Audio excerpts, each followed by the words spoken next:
என்னுடைய அக்கிரம நிமித்தம் நம்ம என்ன பண்றோம்? சரீரத்தை வேதனைப்படுத்திக் கொள்ளுகிறோம், வாழ்க்கையை வேதனையா மாற்றிக் கொள்ளுகிறோம். நம்மளுடைய நினைவுகள் எல்லாம் தேவனை சார்ந்தே இருக்கும். பைபிள் வாசிக்கிறோமா, பைபிள் படி நடக்க கற்றுக்கொள்ளணும். பரிசுத்த ஆவியானவர் மேல நோக்கமாக இருந்தால் அவர் வல்லமை வரங்களை எல்லாம் நம்மளை அலங்கரிப்பார். பிதா நம்மளை அலங்கரிக்க அவர் வல்லவரா இருக்கிறாரு. எப்போதும் நம்ம மேல் நோக்கமா இருக்கிறாரு. அல்லேலூயா. சாயல் வெளிப்படுமா என்று எப்பவுமே நம்ம மேல் கண் நோக்கமா பார்த்து கொண்டே இருக்கிறாரு. அவர் உருவாக்குன ரூபம் சாயல் வெளிப்படுமா சொல்லி அவர் வானத்திலிருந்து நோக்கத்தோடு பார்த்து கொண்டிருக்கிறாரு. தன் குமாரனுடைய சாயல் வெளிப்படுமான்னு நோக்கமாய் பார்க்கிறாரு.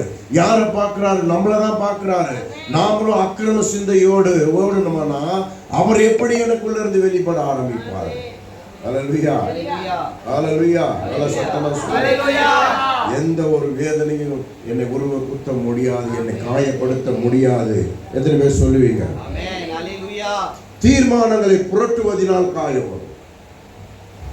நம்ம செய்யற செயலை கர்த்தருக்கு பிரியமில்லாத காரியமா மாத்தினோம்னா காயம் உண்டாகும். கர்த்தருடைய தீர்மானம் என்ன, அதன்படி செய்ய கற்றுக்கணும். கர்த்தருடைய தீர்மானத்தை அறிந்து அதன்படி நடந்தோமானால் நம்ம நிச்சயம் காயப்படாமல் வருவோம். கர்த்தருடைய வழியை விட்டு விலகி இந்த உலகத்திற்குரிய சிந்தையோடு ஓடினோமானால் காயம் உண்டாகும். அப்ப தீர்மானங்களை புரட்டக்கூடாது. என்ன பண்ணக்கூடாது? கர்த்தர் ஒருவரை அழைத்தாரானால் முதலாவது கர்த்தர் ஒரு குடும்பத்திலிருந்து தனி மனுஷனை அழைப்பார். அதுக்கப்புறம் அவனை நிரப்பி குடும்பத்தை ரட்சிப்பார். அதுக்கப்புறம் அந்த குடும்பத்தை சரியான பாதையில் ஆண்டவர் கொண்டு போவார். இவையெல்லாம் நடத்தும் போது ஒரே காரியம்தான், கர்த்தர் எனக்கு முன்பாக போகிறார், நான் பொறுமையோடு அவர் பின்னாடி போனார், எல்லாத்தையும் சாதிப்பேன் சொல்லி பொறுமையால கற்றுக்கொள்ளுங்கள். அப்ப கர்த்தருடைய தீர்மானத்தை மாற்ற நினைத்தோமானால் குடும்ப சஞ்சலப்பு உண்டாகும், சண்டை உருவாகும், கெட்ட சிந்தைகள் வரும். சத்துருவானவர் தனித்தனியா 4 பேருக்குன்னா 4 பேர் 4 திசையில ஓட வச்சிருவோம், 4 திசையில ஓட வச்சிருவோம். அப்போ தீர்மானங்களை புரட்டாதபடி வாழ கற்றுக்கொள்ள வேண்டும். கர்த்தருடைய தீர்மானம் என்ன அப்படி நம்ம முதல்ல அதை அறிந்து கொள்ள வேண்டும். பிரசங்கி 10:10 வாசிங்க.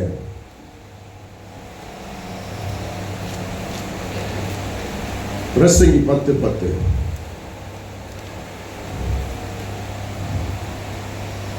இரும்பு ஆயுதம் மழுகலாய் இருக்க, இரும்பு ஆயுதம் மழுகலாய் இருக்க, இரும்பு ஆயுதம் மழுகலாய் இருக்க, அதே ஒருவன் தீட்டாமல் போனால் அதிக பலத்தை பிரயோகம் பண்ண வேண்டியதாய் இருக்கும். அல்லேலூயா. இப்போ ஒரு வேலை செய்யுங்க, அந்த வேலைக்கு தேவையான ஒரு ஆயுதம் தேவை. என்ன வேணும்? ஆயுதம் தேவை. சொல்லுங்க, ஆயுதம் வேணும். இப்போ இரும்பு கத்தி ஒன்று வச்சிருக்கீங்க, ஒரு மரத்தை வெட்டணும். அந்த மரத்தை வெட்டி சாய்க்கணும்னா நீங்க மொக்கையா இருக்கிற கத்தியை வெட்டிக்கிட்டே இருந்தீங்கன்னா உங்க பலனை அதிகமா யூஸ் பண்ணணும். என்ன பண்ணணும்? உங்க பலனை அதிகமா யூஸ் பண்ணணும் அதுல. ஏன்னா அது தீட்டாம இருக்கிற கத்தியா இருக்கிறதுனால உங்க பலன் அதிகமா யூஸ் பண்ண வேண்டியது. அப்போ உங்க பலன் யூஸ் பண்ணல வேணாம், என் பலன் யூஸ் பண்ண வேணாம்னா அந்த ஆயுதத்தை கூர்மையாக வைத்துக் கொள்ள வேண்டும். அல்லேலூயா. சத்தமா சொல்லுங்க. அப்போ உன்னுடைய சிந்தை, உன்னுடைய நினைவுகள் எல்லாம் அவரே சார்ந்தே இருந்தே ஆனால் நீ இந்த உலகத்திற்கு உப்பாய் இருப்பாய், உன் குடும்பத்திற்கு உப்பாய் இருப்பாய், உன்னை கூர்மையுள்ள இயந்திரமாய் ஆண்டவர் மாற்றுவார். எல்லாவற்றையும் சாய்த்து போட ஒரு வல்லமையும் உனக்கு ஆண்டவர் கட்டளையிடுவார். அல்லேலூயா. நீ மொக்கையா இருக்கிற கத்தியை வச்சுட்டு ஒரு காரியத்தை சாதிக்கணும்னா அதை சாதிக்க முடியாது. உன்னுடைய பலனெல்லாம் செலவழிக்கணும். ஆனா இயேசுவின் நாமத்தை கொண்டு நீ எல்லாவற்றையும் சாதித்துக் கொள்ளலாம். அது பாதாளம் வரைய பாழியம். அந்த வார்த்தை பரலோகத்தில் நீ எவைகளை கட்ட அவிக்கிறாயோ அது பூலோகத்திலும் கட்ட அவிழ்க்கப்படும். எது நிமித்தம்? இயேசுவின் நாமத்தின் நிமித்தம். அல்லேலூயா. அப்ப அந்த நாமத்தினால நான் எல்லாத்தையும் செய்ய வல்லவனா இருக்கும் பொழுது என்னுடைய பலன் ஒன்றும் தேவைப்படாது. என் பலனை நான் யூஸ் பண்ணனா நான் சோர்ந்து போயிடுவேன். சொல்லுங்க, என் பலனை யூஸ் பண்ண நான் சோர்ந்து போயிடுவேன். அப்ப இயேசுவின் பலனை நான் யூஸ் பண்ணும் பொழுது வார்த்தையினாலே நான் ஜெயம் எடுப்பேன். எதை கண்டு நான் பயப்பட மாட்டேன். அல்லேலூயா. அல்லேலூயா. அல்லேலூயா. நிறைய பேர் சொல்லுவாங்க பேயை பார்த்தா பயப்படுவாங்க. நிறைய பேர் பயப்படுவீங்களா பயப்பட மாட்டீங்களா? நேரில் வந்து நின்னா என்ன பண்ணுவீங்க? பயப்படுவீங்க. நான் இந்த ஊழியத்தில் நிறைய டைம் பார்த்துருக்கிறேன். என்னை பார்த்துட்டு அதுங்க ஓடிடும். என்னை பார்த்துட்டு அதுங்க ஓடிடும். நான் ஒரு வீட்டுக்குள்ளே போனேன்னா அது உள்ளே ஏதாவது வந்தால் வெளியே ஓடிடும். கடற்கரை அது ஓடுறதுக்கு க்ளீனாக அது ஓடிடும்.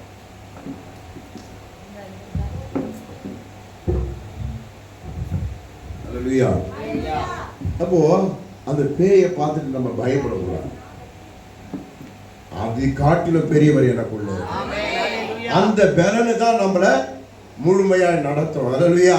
அதை பார்த்து நம்ம பயந்தோமானா நம்ம என்ன பண்றோம்? மொக்கையுள்ள ஆயுதமாய் மாறுகிறோம். நம்ம பலனை யூஸ் பண்ணக்கூடாது. கர்த்தருடைய பலன் என்னுள்ள இருக்கு. ஆவியானவர் எனக்குள்ள இருக்கிறார். சொல்லுங்களேன், ஆவியானவர் எனக்குள்ள. எனக்கு யாருன்னா பில்லி சூனியம் மந்திரம் பண்ணாலும் அது எனக்கு நல்லதா தான் ஆண்டவர் மாற்றி விடுவார். ஏன்னா இன்னும் அதிகமா அவர் இடத்துல நான் சேருவேன். இன்னும் அதிகமா என் குடும்பத்தை அவர் பாதுகாப்பார். ஆனா இது வரைக்கும் எந்த மந்திரம் எந்த தந்திரம் வந்தாலும் என் வீட்டுல மாவு தொட்டி எண்ணிய குறை இல்லாம, என் சரீரத்துல ஒரு பலவீனம் வராம என்னை ஜீவனோடு காத்திருக்கிறாரு. அப்ப இயேசு எனக்குள்ள இருக்கிறார் உறுதிப்படுத்துகிறார் இல்லையா? உறுதிப்படுத்துறாரா இல்லையா?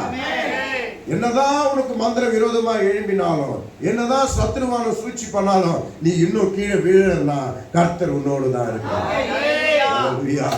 அதுக்கு அவருக்கு நன்றி சொல்லுங்க. அதுக்கு நன்றி சொல்லுங்க. இன்னும் என்னை உருவாக்க விரும்புகிறார். இன்னும் அவரிடத்துல சேர விரும்புகிறார். அப்ப ஆவின் பலத்துல நான் எல்லாத்திலும் ஜெயம் எடுக்கணும். எதை கண்டும் நான் பயப்படக்கூடாது. எந்த சூழ்நிலை கண்டும் நான் பயந்து விடக்கூடாது. அல்லேலூயா. எத்தனை பேர் பயப்படாம இருக்க போறீங்க? இப்ப இருக்கிற சூழ்நிலையை பார்த்து நீங்க மறுபடியும் சொல்லுங்க, இயேசு என்னோடு இருக்கிறார். உங்களுக்கு ஒரு சமாதானம் நிரப்புவார். அல்லேலூயா. ஒருவர் உங்களுக்கு துணையா இருக்கிற சமாதானம் உங்களுக்கு வந்துச்சு பாருங்க. அவர் உங்களுக்கு துணையா இருக்கிற சமாதானம். நான் இனி தனியால் இல்ல, என்னோடு அவர் இருக்கிறதுனால அவர் பார்த்துப்பார். என் பிள்ளைகளை அவர் பார்த்துப்பாரு. என் கையின் பிரயாசத்தை அவர் பார்த்துப்பாரு. நான் எந்த இடத்துல வெக்கப்பட்டனோ அந்த இடத்துல ஆண்டவர் தலையை நிமிர செய்வாரு. அது ஒரு நேரம் இருக்குது. அந்த நேரத்துல சரியா ஆண்டவர் என் குடும்பத்தில் ஒரு அற்புதத்தை செய்வார். ஏற்ற நேரத்துல ஏற்ற காலத்துல மழை பெய்ய பண்ணுகிற தேவன் அவர். அல்லேலூயா.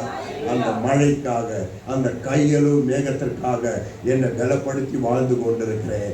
ஒரு நாள் அந்த கையளவு மேகம் வரும், உன் குடும்பத்தை மாத்தும், உன் குடும்பத்தை உயர்த்தும். அல்லேலூயா. கர்த்தருடைய ஆவினால் பலனா இருங்க. மொக்கையா இருக்கிற ஆயுதத்தை வைத்து நீங்க பிரயோஜனப்படுத்தாதீங்க. உங்க சரீரத்தின் பலத்தினால மொக்கையா அந்த ஆயுதம், அந்த பலன் தேவையில்லை.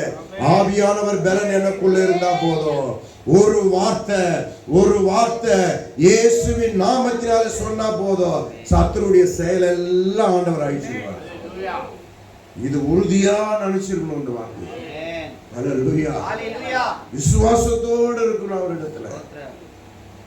உங்களுக்கு தெரியாது, நீங்க என்னைக்கு ஆண்டவரை ஏத்துக்கிட்டீங்களோ அது முதற்கொண்டு ஆண்டவர் உங்களை சுற்றிலும் வேலி அடைத்திருக்கிறாரு. உங்களை பாதுகாத்து கொண்டிருக்கிறாரு. சத்ரு வந்தாலும் போனாலும் அது ஆண்டவர் செயலினால் உணர்த்துகிறாரு. கையின் பிரயாசம் பிடிக்கிறத பார்க்கிறோம். குடும்பத்துல இது அது பலவீன லைட்டா வரத பார்க்கிறோம். இதெல்லாம் அவனுடைய காரியம். ஆனா கர்த்தர் கைவிட மாட்டார். கர்த்தர் நிச்சயம் ஒரு மாற்றத்தை, விடுதலையை கட்டளையிடுவார். அல்லேலூயா. அழைப்பு பொறுத்தன அழைப்பு ஒருவனுக்கு வருகிறது என்றால் அந்த அழைப்புக்கு ஏற்ற போல் நடக்க கற்றுக்கொள்ள வேண்டும். நான் எங்கேயோ இருந்தேன், எதையோ கும்பிட்டு இருந்தேன், என்னவோ சரீரத்தை பயங்கரமா தீட்டு படித்திருந்தேன். ஆனா ஒரு செய்வினையில் அகப்பட்டு உக்காந்துட்டேன். அந்த செய்வினையிலிருந்து ஆண்டவர் என்னை விடுதலை ஆக்குறார்னா என்னை கொண்டு மற்றவர்களை விடுதலாக்க அவர் விரும்புகிறார். இதுதான் அழைப்பு. என்னை கொண்டும் மற்றவர்களை விடுதலையாக்க அவர் விரும்புகிறார். அப்ப எது நிமித்தம் என்னை மீட்கிறாரோ அதே நிமித்த ஜனங்களை மீட்கும்படியான வல்லமை எனக்கு தரார் ஆண்டவர். அல்லேலூயா. இந்த அழைப்பை புரிந்து கொள்ள வேண்டும். நாம நான் ஊதாரித்தனமாக இருந்தேன், ஏதோ ஒன்று செஞ்சுட்டு இருந்தேன், இன்னைக்கு நான் தேவனை ஏற்றுக்கொண்டிருக்கிறேன்னா உன்னை போல இருக்கிற ஜனங்களுக்கு ஒரு சாட்சியாய் நிறுத்ததா, அவர்களையும் மீட்கும் பொருளாய் இருக்கதா கர்த்தர் உன்னை தெரிந்து கொண்டிருக்கிறார். அல்லேலூயா. உன் இனத்தார் இடத்தில் இருந்து, உன்னை போல இருந்த ஜனங்கள் மத்தியிலே இருந்து கர்த்தர் உன்னை வேறு பிரித்து எடுத்தாரானால் அந்த வேறு பிரித்ததை அவர்களுக்கு நீ வெளிப்படுத்த காட்டும். அப்பதான் ரட்சிப்பு வரும், அப்பதான் ரட்சிப்பு வரும். அதுதான் அழைப்பு. இந்த அழைப்பை புரட்டாமல் இருக்கணும்.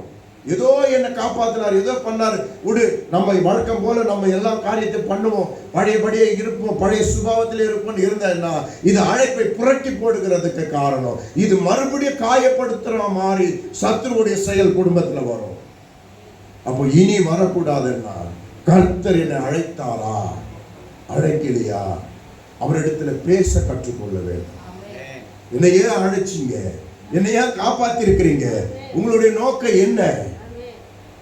அதான் சவுல் பவுலா மாறின உடனே ஒரு வார்த்தை ஆண்டவரிடத்துல கேட்கிறான், நான் என்ன செய்ய நீ சித்தமா இருக்கிறீர். இதுதான் அடிமையாக்குறது. அவனை காலத்துக்கு அதே செயல்ல தான் வாழ்ந்துட்டு இருந்தான். ஆண்டவர் திடீர்னு ஒரு வெளிச்சமா வந்தவனே கண் பார்வை போயிடுச்சு.